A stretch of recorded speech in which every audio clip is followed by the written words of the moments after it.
Full and uncut versions available on Patreon. Check in the description below. Greetings once again, Pokemaniacs. Duuz-Diz-Din back again with more of the Pokemon Adventures manga, the X and Y story arc, where previously X and the gang have decided to actively take on Team Flare, especially after Clement, right before he himself is abducted, informs Y about her mother being taken by Team Flare. Unfortunately, this puts her in a bit of a catatonic state of shock, unresponsive to any of her friends. This becomes a problem as they're helped out by Cassius, the person who maintains the Kalos region's storage system. And though he's there to help, X is very confrontational with the man, not willing to trust him, and nobody really being able to make the decisions that Y usually would that would spur her friends onward. But Cassius decides to help them nonetheless, deciding that the best way of avoiding being ambushed is to take to the sky in a helicopter, only for them to still be ambushed by a legion of sky trainers, potential friends of Y or otherwise. Meanwhile, Karina and Gherkin are once again ambushed by Team Flare, only to be helped out by Diantha, the champion of the Kalos region, who is here to join in the battle against Team Flare. But unbeknownst to Diantha and Karina, Gherkin has suffered serious injuries with each encounter with Team Flare, but he's determined to move forward in order to encounter X and fully explain the secrets of Mega Evolution to him. So Gherkin is looking for X, while Y and the gang are looking for her mother. Will our heroes find who they are looking for before Team Flare gets what they're after? Namely, Xerneas and Yveltal. Join me as I find out, won't you? Alright. It's adventure number 23, Burning Fletchinder. Right, the Legion of Sky Trainers move in on the... I'm just realizing that helicopter is designed after Vibrava, right? Or, no, Flygon. Or maybe, could be. But the Sky Trainers are flanked by their Pavilion. You'd probably be able to tell that they're of different colors, but you mostly have to go after, off of the pattern. Cassius, seeing this, questions, are they the ones who are after you? X tells him, probably. As he brandishes his Mega Evolution ring, he says, they can track the energy emitted from this thing, so it's no use hiding from them. Cassius then says, oh, come on, don't say that. You'll make me look bad, for real. I'll try to lose him. Hold on tight. And so he goes to the controls of the helicopter, trying to outmaneuver the Sky Trainers. But the main one seems to nod to the others, and they all move in with their Pavilion, creating a massive gust, knocking the helicopter off course. The kids are shaken, rattled, and rolled around inside of the helicopter. Tina screaming, we're gonna crash!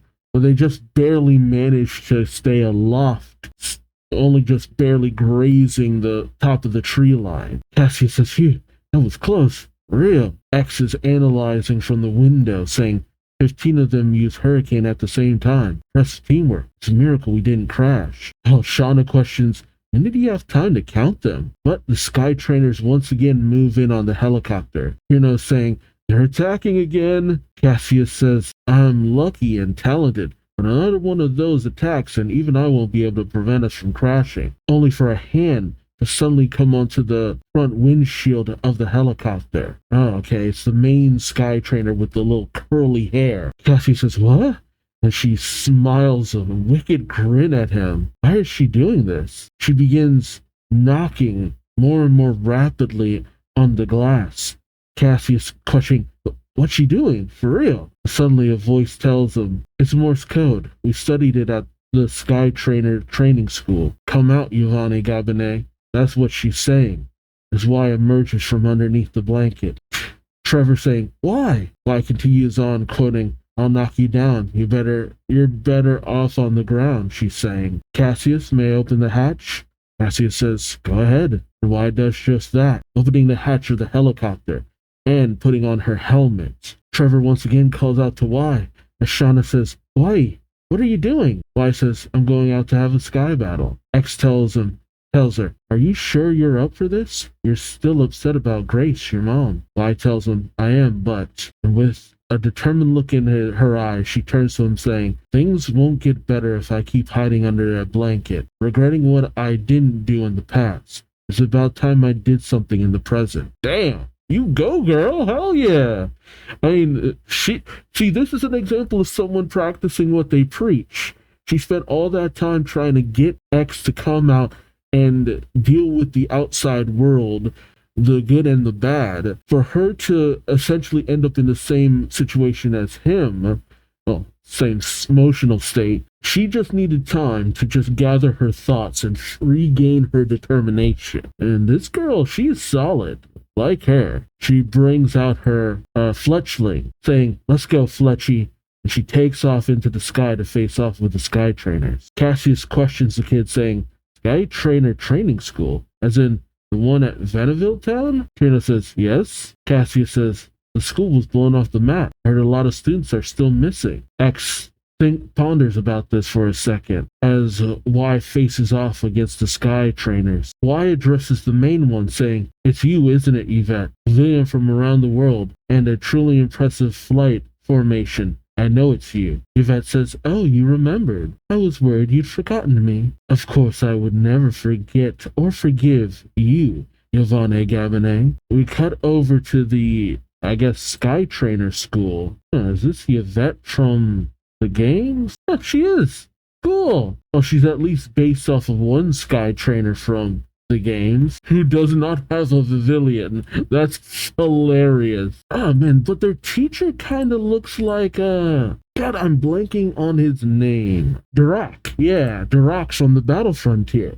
Looks just like him with the hairstyle. But their teacher says battles in the past were often conducted with the trainer grabbing or riding flying type Pokemon or Pokemon with the levitate ability. But in a sky battle, trainers wear wingsuits and fly with their Pokemon, which is a complete game change. To do that, you need to memorize all the moves that cannot be used in a sky battle. I'd like to have one of you read them out from the textbook. How about you, Y? Would you read page 46, please? Y says, sure thing. But then she looks around saying, huh? She scrambles around her desk. The teacher says, what's the matter? Y says, I'm sorry. That's so weird. Was here a minute ago. Y suddenly hears voices saying, uh-huh, tee-hee. The kids in the class start to laugh at her as the teacher says, what a pity. I have high expectations for you, you know. Someone else then. Later on, we hear students shouting, oh, she's like a dream, Yvette. As we see Yvette and her entourage walking around flanked by Pavilion. The student saying, that's a fancy pattern. And Pokeball pattern pavilion, isn't it? I've never seen one before. They're awesome. Is this an all-girls school? Kinda looks like it. I don't see any dudes. Yvette says, I've collected 18 so far. The students say, amazing. You're our school's #1 pavilionist. Yvette says, it's all thanks to my parents traveling around the world for their important business. I collect the pavilion that they capture for me. Meanwhile, Y continues looking through her locker, saying it's gone. Yvette says, the wings of a pavilion vary depending on the climate and weather in their environment. She then approaches Y, saying, oh, hello, Miss Yvonne Gabinet. Those of us with flying parents understand these things, but your mother doesn't fly, does she? She crawls on the ground. Y gets visibly angry. Yvette then says, oh my, fletchling. You brought a fletchling to the Sky Trainer Training School? Don't you know that fletchling can't participate in sky battles? Haven't you studied up on it? I guess not. You come to class unprepared without your book after all. Y then glares at Yvette, but Yvette then holds out something for Yvonne. It's the Sky Trainer data book. Yvette says, I found this in the hall. So I kept it for you here. Y goes to take it, saying, thank you. But before she can take it, Yvette drops it. Yvette says, oh, I'm sorry, my hand slipped. But you're used to crawling on the ground, aren't you? Y kneels down to grab it, as Yvette continues mocking her, saying, oh my, you look great. Like mother, like daughter. Aren't you at the wrong school? What do you think? Oh, the other kids say, aren't you at the wrong school? What do you think, Yvette? Yvette says, That's right, she's only a teacher's pet because she's the daughter of a celebrity. Another student says, I guess she didn't realize that a Rhyhorn racer's talent isn't the same as a sky trainer's. If you flew around in the sky, you'd probably just make it all muddy. When Y suddenly rises, the girls get startled and back away as she just stomps off. Yvette thinking to herself, she ran away. While the other girls shout, hey, we got more to say. The teacher suddenly approaches saying, is that a woman too? I'm starting to think so. Just because of the shape they kind of give to the character and the outfit the teacher's wearing. The teacher says, why? Giovanni Gabine went home? Yvette says, oh yes, why I just left. The teacher says, really? Oh dear. Yvette questions, what's wrong? The teacher says, we just received a request from Lumia's Press to do an interview about the school. Oh, so this is literally like right before everything went down. Yvette says, ooh, an interview. The teacher says, they'd love to do an article on why. They want to ask her why she chose to be a sky trainer despite being the daughter of a Rhyhorn racer. It would be great publicity for our school. We were really hoping she'd agree to an interview.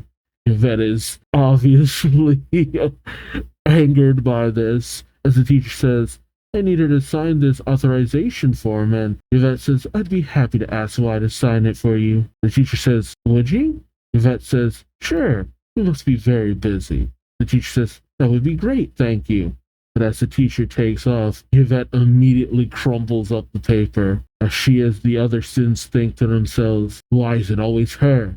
Why is it always her? Okay, so I thought this was maybe a Team Flare trick, but man, it's just the whole school out to get her, my god. Back in present day, Y is flung around by the winds of the pavilion flapping. She thinks to herself, I have to move farther away, or else their hurricane will drag the helicopter in and endanger X and the others. So she and Fletchling take off, Yvette shouting, you're running away again? But Y thinks to herself, the other 14 must be Yvette's groupies. The pavilion all belong to Yvette, so their formation will fall apart the moment I defeat her. The others watch as Y is chased down. Trevor calling out, why? She's moving away so she won't drag us into the battle. If only we could do something to help her. But X puts his hand on Trevor's shoulder, saying, Trevor, our job isn't to help with her sky battle. It's to find the eye. The eye. Oh. Yeah, Shauna says, the eye? X tells her, you ought to remember that, Shauna. Shauna visibly shivers as X tells her, it has to be somewhere around here. Our job is to look for it. Oh, so does he think it's, what was it, Aegislash again? So they are being controlled. Okay. I just maybe thought it was, Team Flare members in disguise, but, or maybe even her classmates became Team Flare members. Yvette manages to grab onto Y. As she says, your wingsuit has air in it. You put it on in a hurry. Didn't you learn at school that we have to dress carefully, even though it takes time? Now that you can't fly as fast because you're getting air resistance. On top of that, you only have a fletchling, which can't participate in a sky battle. Still, you always get all the attention. But why? The sky belongs to us. You don't fit in here. You'll taint the heavens. You gotta stay on the ground where you belong, like that muddy mother of yours. But why? Then grabs Yvette's arm, much to her shock. As she says, don't insult my mother. Keep my mom's name out your mouth. Yvette actually recoils from this in shock. His wife just sighs, saying, I finally said it. You have no idea how tough it is to be the daughter of a celebrity. The teachers treat me like I'm special because my mother's famous, but the other students resent me for the same reason. Seriously, I wish the teachers would stop making a fuss over me. But knows to why her fletchling is evolving. And she continues on saying, I can't even talk to my mother about it. She'd probably just say, see, I told you not to try to be a sky trainer. I chose to train as a sky trainer because I wanted to distinguish myself from my famous mother. So in the end, everything is all her fault. At least that's what I used to think. That's a very immature way of looking at it. And it's not wrong to want to do something different, but honestly, it's a little bit on the selfish side on both of y'all's part. And honestly, it kind of makes it so that a lot of the students are right to kind of look down on you a little bit, because you're not really doing this because you're passionate about it, or at least that's what it seems like. You're just doing it to kind of get back at your mom, or get away from her. But we then see Y's fletchling evolve into a Fletchinder, which is a name that I have a little bit more of a problem saying, honestly. Fletchinder, much to the joy of Y and the shock of Yvette. But Y continues on saying, but now that my mother has disappeared, I really miss her, and I'm worried about her. I can't believe I got so depressed that I wouldn't even talk to my friends about my problems. You know, I should be grateful to you, Yvette, for giving me this opportunity to vent. Thank you, he says with a genuine smile. Meanwhile, aboard the helicopter, we see Skitty's tail wagging. Shauna says, Exy, did you find it? X says, turn the helicopter to the left to Cassius. Cassius says, gotcha. And as he does just that, X manages to spot none other than Aegislash hovering in the air.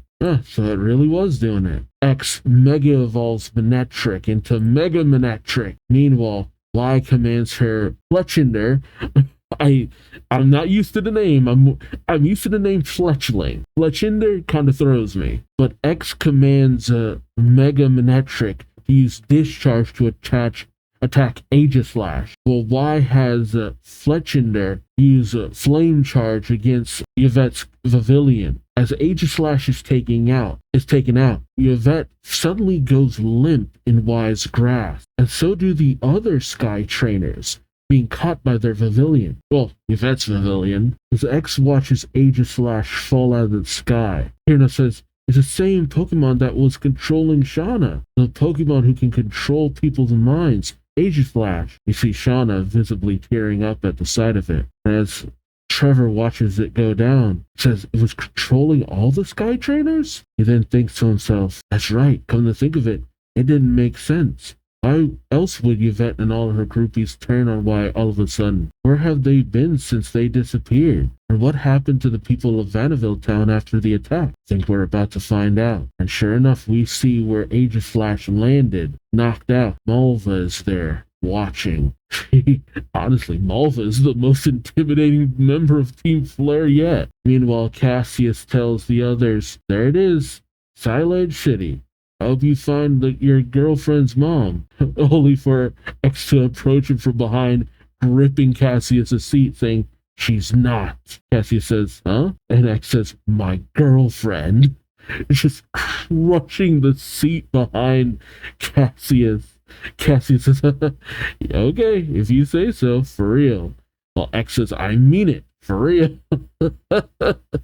As we see Y flying off with Fletchinder carrying Yvette. Oh, maybe they can get some clues from Yvette. And I can't imagine, even if she is still mad at Y, that she'd be okay with, her whole entire town being abducted. All right, current location, Route 8.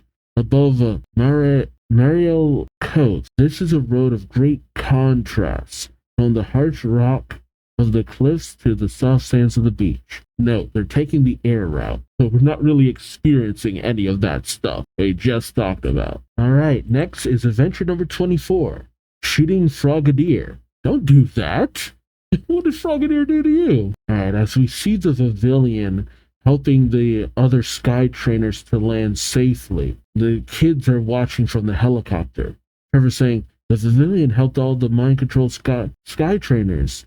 While Shauna says, how nice of them. They weren't even ordered to help them. She says that so haughtily, and yet it seems so like she's actually... Is she genuinely happy, or is she being dismissive? It's hard to tell sometimes. Trino says, now we can get to Silage City safely. While Cassius says, I'm not so sure about that. Trino says, huh? Shauna questions, what do you mean? Cassius is fighting with the control, saying, I can't control this helicopter anymore. It won't fly straight, for real.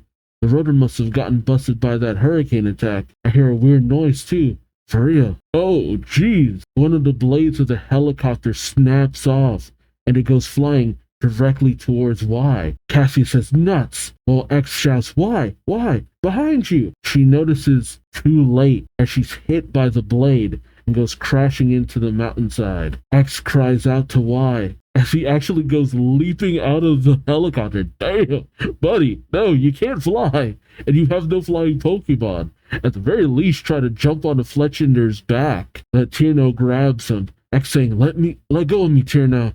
And Tierno says, Don't X. If you jump from this height, you'll... Well, Cassius tells him, if you're going to say he'll go splat, it won't make much of a difference. The helicopter's going down, too. For real. One of the rotors is totally gone. Meanwhile, X is still looking out the helicopter thinking, where did Y crash land? Cassius tells the group, hey, I found the perfect spot for an emergency landing.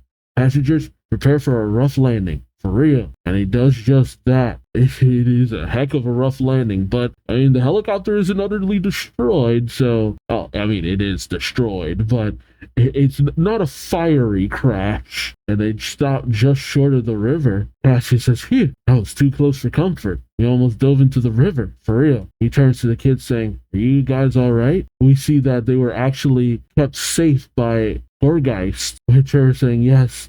Tina says, probably. Cassius turns, saying, Rhyhorn seems okay too. As all of the kids exit the helicopter, X then jumps back inside, asking Cassius, may I take a look at the flight recorder? Cassius says, sure.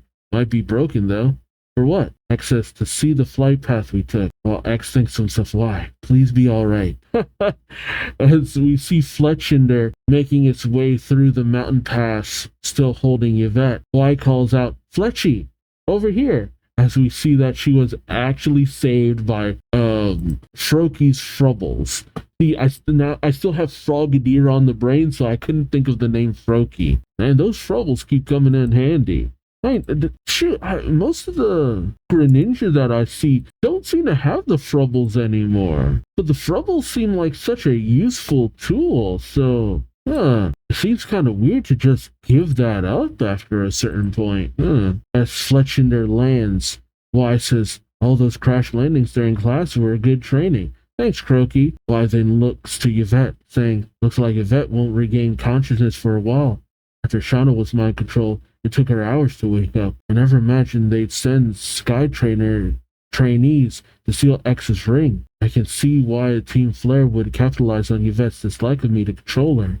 But what were she and her clique doing with Team Flare to begin with? Yeah, that is a good question. I mean, not many people would really understand why Team Flare would abduct the people of a whole entire city. Y then says, maybe Trevor and X can figure it out. Oh, it looks like, yeah, Y's Sky Trainer outfit is completely in tatters. Y says, I'll take Yvette somewhere safe where she can get help, and then I'll catch up with X. Yeah, now she notices that her wingsuit is torn, saying, oh no, my wingsuit is torn.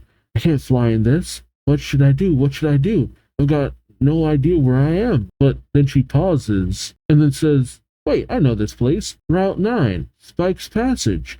It's a passage for Rhyhorn riders. Huh, oh, interesting. Y is now carrying Yvette, saying to her Pokemon, Mom always dragged me out here to train when I was little. I can navigate through this passage with my eyes closed. Huh, what luck. Emberet Town is in this direction, but I can't walk all that way. If we're lucky, maybe a Rhyhorn rider will pass by. But Fletchinder notices some whispering. Oh, it's Malva talking with Celosia. Yeah, Y says, find anybody, Fletchy? What's wrong? But Fletchinder covers Y's mouth, and they go sneaking over to the edge where they see Malva and Celosia with her hone edge. Y thinks to herself, Team Flare. I know that woman. She's the scientist who mind-controlled Shauna. Her name is Celosia. And the other one is, I've seen her on TV. She's a news reporter. They're talking quietly together. They must know each other. And then Y realizes something. Remembering Alexa's words, some powerful authority is trying to hide the truth from everybody. Y thinks to herself, Team Flare controls the media as well? While Malva hands over a Pokeball saying, thanks for lending this to me. Celosia says, Lady Malva, what did you think of my Aegislash? Malva says, it's certainly well trained. Have you done some special training with it? Celosia explains, saying, its mind control was broken much sooner than I expected at Santa Luna City, and I discovered that Lucario's aura has the power to repel mind control. Since then, I've been concentrating on overcoming that weakness. Malva says, you analyze your battles very thoroughly. Celosia looks away, saying, well, I don't want to make the same mistake twice, so please tell me why I failed this mission. Malva says, actually, the fact is, you didn't fail the mission you were given. Celosia says, but I didn't get rid of those children. Malva says, this mission was actually an experiment with Aegislash, and that experiment was a huge success. Oh, Are they trying to figure out how to control Xerneas or Yveltal? Fly thinks to herself, an experiment? Alcelosia says, is that so? Malva says, yes. You should have more confidence in yourself, you know? She's being actually very nice. I'm surprised. Now we have proof that Aegislash's mind control can be deployed over long distances, and that we can control 15 people at once.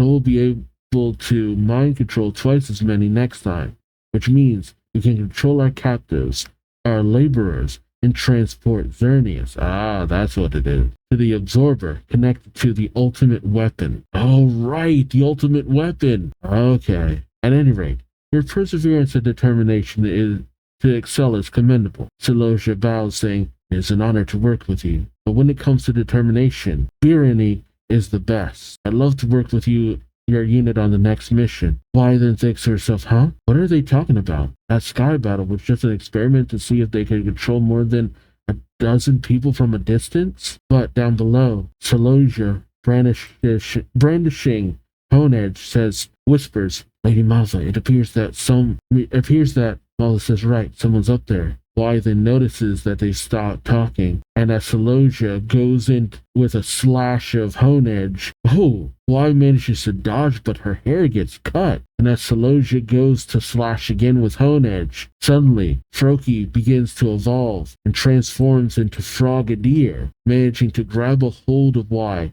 and fly upwards. Frogadier can fly, or I guess glide?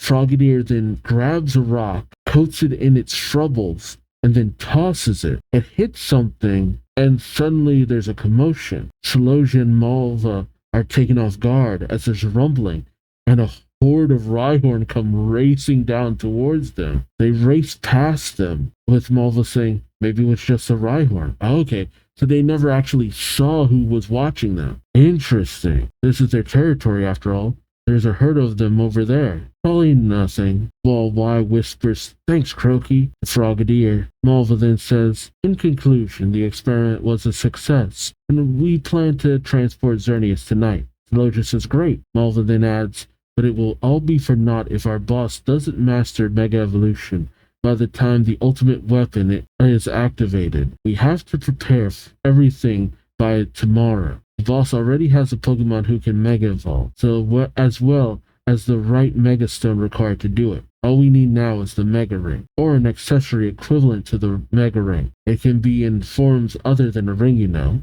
Celosia questions, such as? Malva says, those kids who have been performing Mega Evolution and running away from us. I'll give you the lowdown on them as well. While Y says, tonight. Later we see Grant looking at all the destruction in the area, just taking it all in with his Auroras, who looks progressively more shocked with each bit of destruction that they see as Grant starts to visibly twitch. We then cut to the downed helicopter, with X looking over the information saying, there's no doubt about it. Judging from the location where the helicopter started to spin out and the scenery I saw there, I must have crash landed somewhere around Route 9. Near Spike's Passage. Cassia says, but how do you propose to get there? The chopper is history. As they make their way outside, Cassius gets on his I can never remember the name, god damn it. Holocaster. He gets on his Holocaster, saying, wait, maybe I can summon my car. Hello, how's it going? Huh? What? Only for Grant to approach from behind saying, hey. Cassius says, oh no, Emma has disappeared? Grant again says, hey. Now Cassius says, this isn't the first time. That's not important right now, though. Grant shouts, hey. And Cassius turns saying, will you shut up? Can't you see I'm talking? Only for Grant to grab his Holocaster right out of his hands. Cassius says, what was that for? Grant says, I'm in charge of the cycling and bouldering course in this area. And I want an explanation for this mess. Cassius says, sorry. It's not like we had a choice, for real. Grant says, what do you mean you didn't have a choice? It's just like, dude, it's a crashed helicopter. Who crashes a helicopter on purpose? Like, Grant, come on, buddy. But X tells his friends, let's go. The grown-ups can handle this. We have to start looking for Y as soon as we can. Trevor says, what? But X quotes, don't leave your friends, remember? The five of us always have to stay together. Trevor looks to Tierno and Shauna, who seem to be in agreement. Trevor says, right, wait for me. And we see that Trevor left behind a note with Gorgeist that reads, Dear Cassius, thank you to silage. You're going to why? We'll come back as soon as we find her. Trevor. Meanwhile, Cassius is shouting, I told you, I'll explain everything after you hand back my holocaster, for real. Well, Grant says, explanation first. Like, Grant, buddy, you're as hard-headed as the rocks you climb. But we see as the kids head out, the sun is starting to set. Trevor says, it's starting to get dark. I hope Wise stayed put where she landed. What's wrong, Tierno? Shauna? You haven't said a thing. Yeah, they've been weirdly quiet. Tierno and Shauna look to each other and nod. Tierno says, Trevs, X, got a minute? Shauna and I have been talking it over, and Trevor says, sure. Shauna says, you saw how depressed Wai was, right? We've known each other as far back as I can remember, but we've never seen her like this before. Tierno says, and that's when I realized that Wai has always been our leader. Trevor says, without her, we're having trouble working as a team. We can't decide on our next move. Tierno says, ever since our journey began, no, probably even before that, we've always relied on Wai without even realizing it. See, I'm actually surprised they're really addressing this. She pulled herself together for the battle, but who knows when she'll fall into a depression again. Shauna says, Wai is tough. He never complains, but deep inside, he just couldn't take it anymore. Tierno says, from now on, I think we shouldn't lean on Wai all the time. We should start making our own decisions together. For starters, I propose we find the enemy's headquarters and raid it. Oh, well then. Tierno says, what? Shauna shouts, they're always chasing us and we're always running away. Tierno says, it's time we turn the tables on them. That's what I propose we do, as soon as we meet up with Wai. Trevor's hesitant, saying, I understand how you feel, but... He then says, X, what do you think? X pauses for a moment, and then says, sure, why not? See, I kind of figured, because despite X still being very reserved, it was kind of apparent that he's tired of these people chasing him. He wants to take a little control back. The dude's tired of being a victim all the time to these grown-ups and all that. So he's just like, no, you know what? Let's actually take it to these guys. Okay. Current location, we've gone from Silage City, the city nestled between the cliffs and the sea, overlooked by steep bicycle race courses, to Route 8. Okay, how do you pronounce that? Morile Coast. This is a road of great contrast, from the harsh rocks of the cliff to the soft sands of the beach. Alright, and the last chapter of this video and this volume, it's adventure number 25, Gathering Klefki. Klefki! Okay, it's finally time. Okay, we pick up with Clement, still strapped to a table. He finally wakes up saying, well, Jurassic leans over him with Malamar, saying, he woke up. Good morning. Oh, great Kalos inventor, Clement. Clement says, where am I? Jurassic says, the headquarters of Team Flare. Clement thinks, Team Flare? The bad guys Wai and her friends were talking about. Jurassic then says, remote button on. Oh, suddenly Clement's restraints are freed. He says, okay. He reaches into his pocket to bring out Hilosic, but he says, what? My Pokeball's all gone, only for him to be grabbed around the neck by Malamar and thrown to the ground. Ooh, his glasses go skidding across the room as he just cries out, ow. Jurassic says, I've got your Pokemon and your luggage. He points to a screen where Clement's Hilosic, okay, how do you pronounce that? Hilolist. Okay, yeah, Hilolist has been taken. Jurassic says, but have no fear. I won't hurt your Pokemon as long as you do as I say. Clement tries to get up, questioning, do as you say? Jurassic brandishes some blueprints, saying, that's right. I need you to assemble this. Clement looks it over and then thinks to himself, what an amazing machine. He says, who designed this? Jurassic says, why, I did, of course. Clement says, then you can assemble it yourself. If you can design an amazing machine like that, I don't see why you need to force me to put it together for you. Jurassic says, maybe you didn't hear me. I'm not giving you a choice. He points to a desk, saying, you'll find everything you need over there. Now get started. As he exits, he rushes down the hall saying, phew, it's so busy. I'm glad he dropped in to give me a hand. Okay, so he just wants a little help with building something. As he enters into an area, he says, he can put together that machine for me while I concentrate on making adjustments to this. Oh, Essentia. Okay, so he is behind Essentia. Well, at least the suit she's wearing. As he asks her, how does the expansion suit feel? Essentia clenches her fist, saying, better than last time. Jurassic tells her, very good. I've added a couple of new features to it that I'd like you to test one by one. First, flex your muscles. Essentia, flex your muscles, Essentia. And Essentia nods, okay. We then cut over to Grace, who takes a moment and says, it's quiet, too quiet. The guards used to come check on us 3 times a day, but they haven't shown up yet today. Strange. A couple then get her attention. The man saying, maybe this is our chance, Grace. The woman says, our chance to make a 6th escape attempt. Grace says, wait, what? Wow, you want to escape too? The other people say, yeah, yes. Another couple of people say, you've been too apathetic up till now. We just assumed we'd never be able to get out of here. Another person says, but after your 5th escape attempt, you told us, don't give up.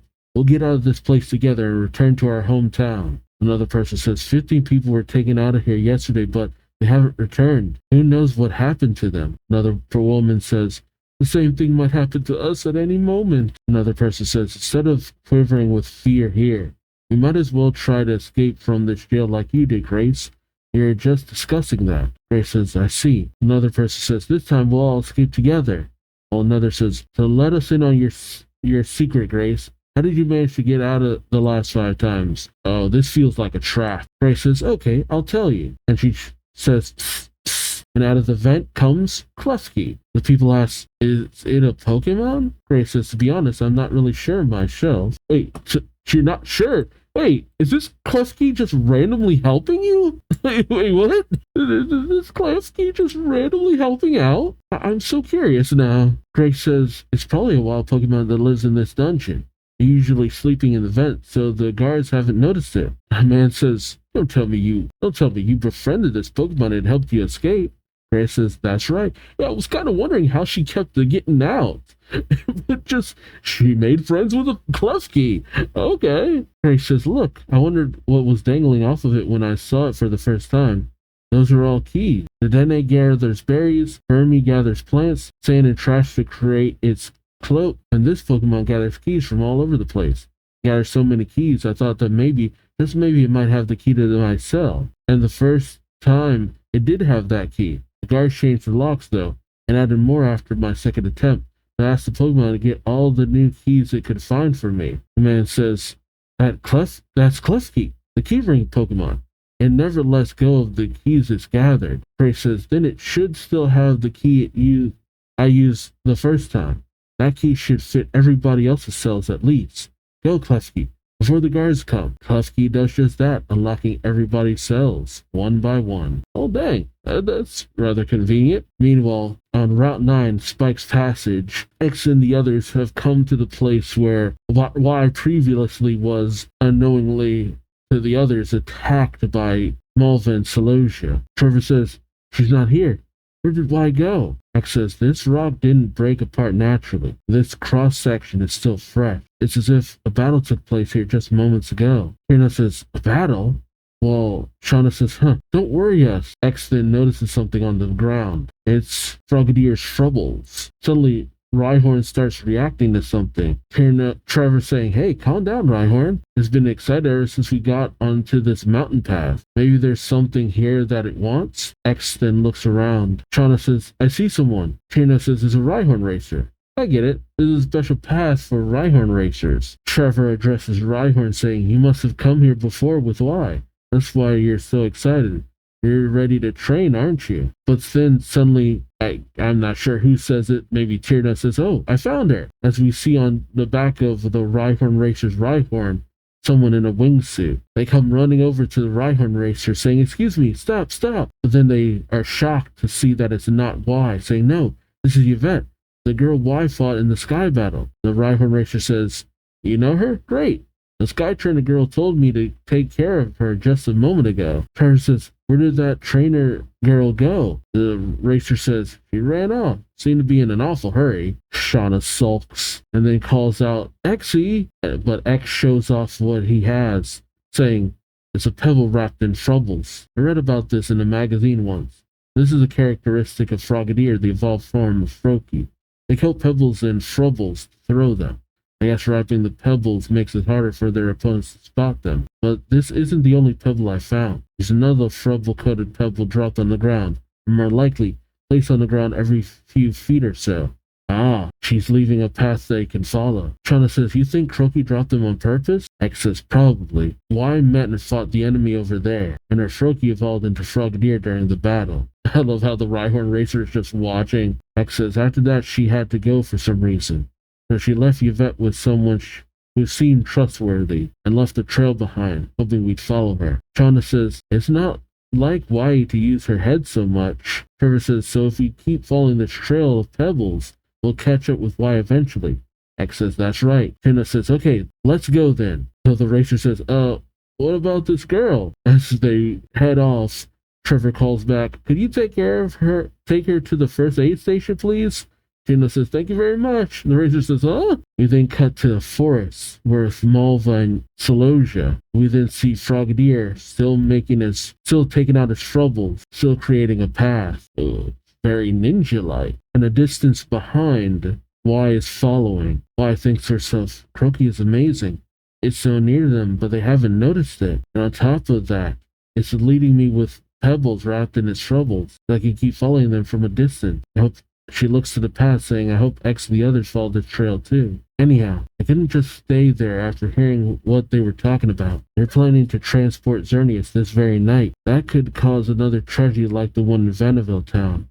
I have to stop them. And suddenly, Malva stops, saying, here, and Y is shocked as she sees the giant Xerneas tree. Celosia says, I need to go back and return with 30 laborers, correct? Malva says, that's right. I'm counting on you, Celosia. This is the forest located above Route 9 on the cliff by the mountain. I'll deal with the trainers from Shallow Earth City. Celosia says, the successor of Mega Evolution. Malva questions, you fought against Karina once, didn't you? Celosia says, yes, but I was defeated. Karina's grandfather, Gherkin, is considered to be the guru of Mega Evolution. Those who have mastered Mega Evolution at Kalos have been recognized by Gherkin and presented with an accessory equipped with a keystone. The current champion of the Pokemon League, the actress Diantha, is one of them. I ordered Zerostic to abduct Gherkin and make him teach our boss how to master Mega Evolution. But Gherkin and Karina destroyed the Tower of Mastery and escaped. Diantha joined them, and they're still on the run. Celosia questions, so those three are our target? Malva brings out her Pokemon, saying, right, and I have a plan to capture them all. She brings out, is it Brixen?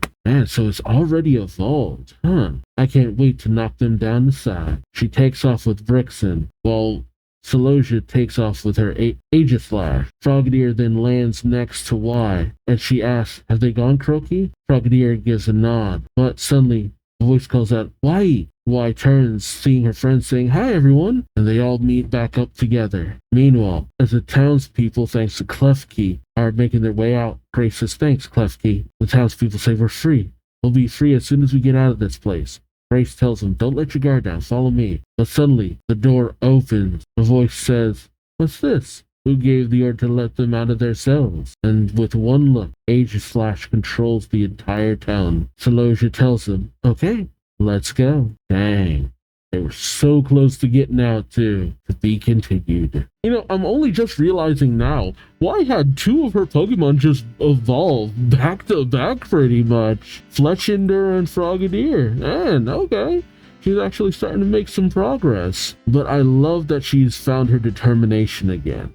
And yeah, Shauna and Tierna were right to kind of question if she'll fall back into that depression. But no, Y has a goal.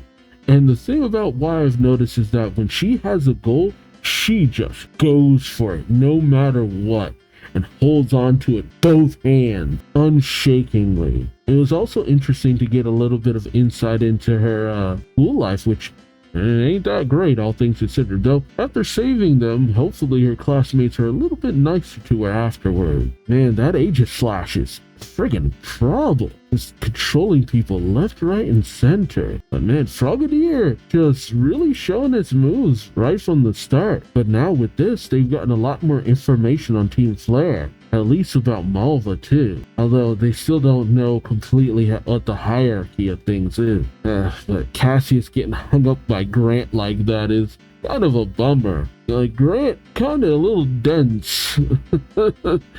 Even for a rock type gym leader, it's just like, Grant, buddy, just no, they have things to do. I get it, property damage is bad, but like, read the situation a little bit more, bud. Grace befriending a random clef key, though, it's so out of nowhere.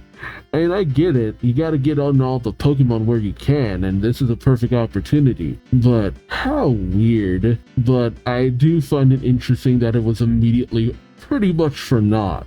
As Solosia just happens to arrive just as they're escaping.